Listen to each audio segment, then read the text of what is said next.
Сегодня мы посетили очень священное место в Туркестанской области, Арыстанбаб, мечеть Арыстанбаб, мавзолей. Очень удивлен вообще в целом этим местом, очень священное, имеет определенное какое-то энергетическое поле, ну и в целом поездка очень сильно понравилась.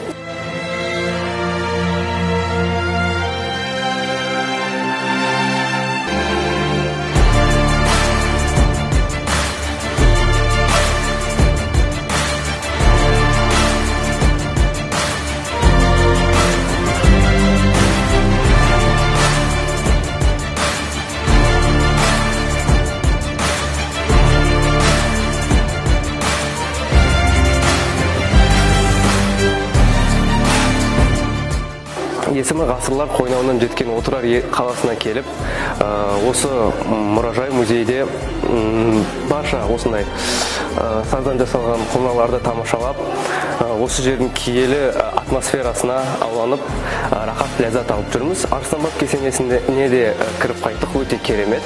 Және көне жер болып саналғаннан кейін тарихи қазақ елінің түпкі тамырларын көрсететін біз үшін өте маңызды жер деп білемін.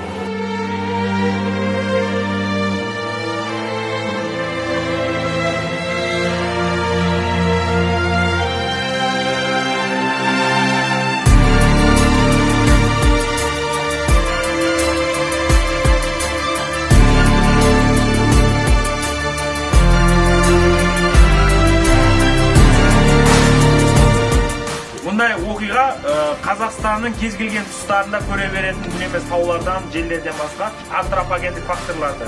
Бұл антропогендік фактор.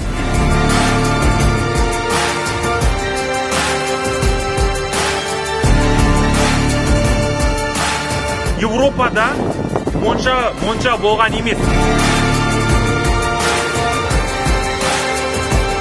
Қала 3 бөліктен тұрады. Рабат, Шахристан, Цитадель.